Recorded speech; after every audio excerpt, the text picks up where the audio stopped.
بسم اللہ الرحمن الرحیم۔ چمن چمن ٹی وی سیرت النبی صلی اللہ علیہ وآلہ وسلم کے سلسلہ وار سلسلے میں آج پارٹ نمبر 5 لے کر حاضر ہے، تو اس سے آپ کو بہت فائدہ ہونے والا ہے۔ السلام علیکم ورحمۃ اللہ وبرکاتہ۔ یہ بات تو معروف ہے کہ مکہ میں آبادی کا آغاز حضرت اسماعیل علیہ السلام سے ہوا۔ آپ کی عمر 137 سال تھی۔ آپ نے اپنے باپ ابراہیم علیہ السلام سے مل کر بیت اللہ کی تعمیر کی، اس لیے آپ اپنی زندگی میں بیت اللہ کے متولی اور مکہ کے حکمران رہے۔ آپ کے بعد آپ کے 2 بیٹے یکے بعد دیگرے حکمران بنے۔ ان کے بعد ان کے نانا مزاز نے مکہ کی قیادت کی۔ اسی طرح مکہ کی قیادت بنو جرہم میں منتقل ہوگی۔ اسماعیل علیہ السلام بیت اللہ کے معمار تھے، اسی لیے ان کی اولاد کو عزت کی نگاہ سے دیکھا جاتا تھا، مگر ان کا اقتدار میں کوئی حصہ نہیں تھا۔ دن پر دن اور سال پر سال گزرتے رہے، مگر ان کا اقتدار میں کوئی حصہ نہیں تھا۔ دن پر دن اور سال پر سال گزرتے رہے۔ اسی طرح بنو جرہم نے 2000 سال تک حکومت کی۔ اس دوران حضرت اسماعیل علیہ السلام کی اولاد کوشہ نشین رہی۔ اس کے بعد بنو جرہم کی حالت خراب ہوتی گئی، انہیں تنگ دستی نے گھیر لیا۔ اس وجہ سے انہوں نے حاجیوں پر ظلم کرنا شروع کر دیا، یہاں تک کہ خانہ کعبہ کا مال کھانے سے بھی یہ گریز نہیں کرتے تھے۔ اس وقت بخت نصر کا ظہور ہوا۔ جو بخت نصر نے عربوں پر حملہ کیا، اس کے مقابلے کے لیے اسماعیل علیہ السلام کی اولاد سے عدنان نے مقابلہ کیا۔ اسی طرح اسی عدنان کی وجہ سے بنو عدنان کا دور شروع ہوا، جو حضرت اسماعیل علیہ السلام کی اولاد سے تھا۔ دوسری دفعہ بخت نصر نے عربوں پر دوبارہ حملہ کیا تو عربوں کو شکست ہوئی۔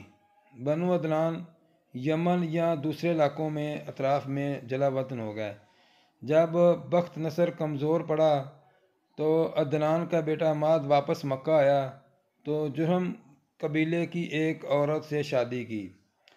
بنو عدنان جرہم سے نفرت کرتے تھے، اس کی وجہ یہ تھی کہ ان کی حرکتوں کی وجہ سے جو وہ بیت اللہ میں آنے والے لوگوں کے ساتھ کرتے تھے۔ بنو خزاع اور بنو عدنان کے چھوٹے قبیلے بنو بکر بن عبد المناف بن کنانہ کو ساتھ لے کر ماد نے بنو جرہم کے ساتھ جنگ کی۔ بنو جرہم نے جاتے ہوئے زمزم کے کنویں میں قیمتی چیزیں جیسا کہ حجر اسود کو ڈال کر کنویں کو بند کر دیا۔ بنو جرہم یمن کی طرف جلا وطن ہو گئے تو مکہ کی حکومت بنو خزاع کے پاس آ گئی۔ بنو خزاع مکہ پر قبضہ کرنے کے بعد بنو بکر کو شامل کیے بغیر تنہا اپنی حکومت قائم کی، مگر 3 اہم ایسے کام تھے جو مضری قبائل کے حصے میں آئے۔ حاجیوں کو عرفہ سے مزدلفہ لے جانا، یوم النفر 13 ذی الحجہ کو جو کہ حج کے سلسلے کا آخری دن ہے، منا سے روانگی کا پروانہ دینا۔ یہ اعزاز الیاس بن مضر کے خاندان غوث بن مرہ کو حاصل تھا۔ یہ صوفیہ کہلائے۔ جب صوفیہ شیطان کو کینکر نہ مار لیتے، حاجیوں کو کینکر مارنے کی اجازت نہ ہوتی۔ جب صوفہ ختم ہو گیا تو یہ اعزاز بنو تمیم کے خاندان منتقل ہو گیا۔ 10 ذی الحجہ کی صبح کو مزدلفہ سے منا کی جانب روانگی، یہ اعزاز بنو عدوان کو حاصل تھا۔ حرام مہینوں کو آگے پیچھے کرنا، یہ اعزاز بنو کنانہ کے قبیلے بنو تمیم بن عدی کو حاصل تھا۔ مکہ پر بنو خزاع کا اقتدار کوئی 300 برس تک قائم رہا۔ یہی زمانہ تھا جب بنو عدنان کے قبائل مکہ سے نکل کر اطراف میں آباد ہو گئے۔ بنو کنانہ کے کچھ خاندان یہاں موجود رہے، مگر بیت اللہ کی طوالت میں ان کا کوئی حصہ نہ تھا، یہاں تک کہ قصی بن کلاب کا ظہور ہوا۔ قصی جب جوان ہوا تو اس وقت مکہ کا والی حلیل بن خزی تھا، تو قصی نے اس کے پاس اس کی بیٹی حبی سے نکاح کا پیغام بھیجا۔ حلیل نے منظور کر لیا اور شادی کر دی۔ اس کے بعد حلیل کا انتقال ہو گیا تو خزا اور قریش کی جنگ ہوگی۔ اس کے نتیجے میں مکہ اور بیت اللہ پر قصی کا اقتدار قائم ہو گیا۔ اس کی وجہ یہ تھی کہ جب حلیل کا انتقال ہوا تو صوفہ نے وہی کرنا چاہا جو ہمیشہ کرتے آئے تھے، تو قصی نے قریش اور کنانہ کے لوگوں کو ہمراہ لیا اور عقبہ کے نزدیک جہاں وہ جمع تھے، قصی نے کہا تم سے زیادہ اس اعزاز کے حقدار ہم ہیں، تو قصی نے ان کو مغلوب کر کے ان سے یہ اعزاز چھین لیا۔ قصی بیت اللہ کا دینی سربراہ بن گیا۔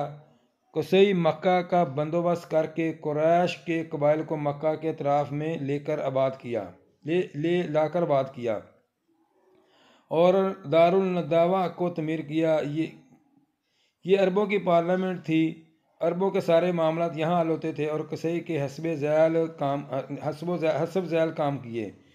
دارالندوہ کی صدارت کی جہاں عربوں کے ہر قسم کے معاملات حل ہوتے تھے، یعنی جنگ کا پرچم قصی کے ہاتھوں باندھا جاتا تھا۔ حجابت، خانہ کعبہ کی پاسبانی، اس کا مطلب یہ ہے کہ خانہ کعبہ کا والی وہ تھا۔ سقایا، پانی پلانا، رفادہ، حاجیوں کی میزبانی۔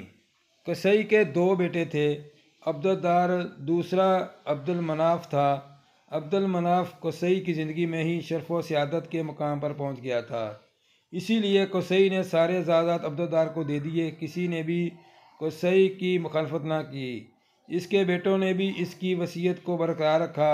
عبد المناف کی وفات کے بعد عبدالدار کی اولاد سے جھگڑا ہو گیا، قریش 2 حصوں میں تقسیم ہو گئے، پھر صلح کر کے اعزازات کو تقسیم کر لیا۔ اسی سقائیت اور رفادہ کی مناصب بنو مناف کو دیے گئے اور دارالندوہ کی سربراہی، لواء اور حجابت بنو عبدالدار کے ہاتھ رہی۔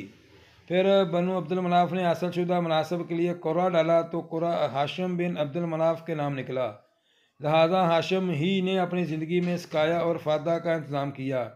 جب ہاشم کا انتقال ہو گیا تو ان کے بھائی مطلب نے جانشینی کی، مگر مطلب کے بعد ان کے بھتیجے عبد المطلب بن ہاشم نے کی، جو رسول اللہ صلی اللہ علیہ وسلم کے دادا تھے۔ ان کے بعد ان کی اولاد ان کی جانشین ہوئی۔ جب اسلام کا دور آیا تو حضرت عباس بن عبد المطلب اس منصب پر فائز تھے۔ ان کے علاوہ کچھ اور مناصب بھی تھے جنہیں قریش نے باہم تقسیم کر رکھا تھا۔ ایسا فالگیری اور قسمت دریافت کرنے کے لیے بتوں کے پاس جو تیر رکھے رہتے تھے، ان کی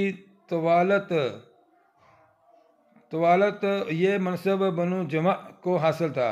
مالیات کا نظم، بتوں کے تقرب کے لیے جو نذرانے اور قربانیاں پیش کی جاتی تھیں، ان کا انتظام،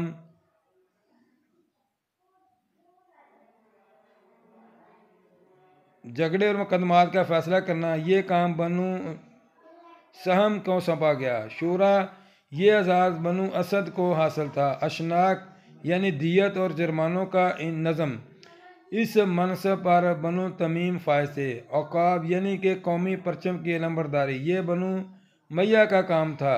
قبا یعنی فوجی کیمپ کا انتظام اور شہ سواروں کی قیادت، یہ بنو مخزم کے حصے میں تھا۔ سفارت بنو عدی کا منصب تھا۔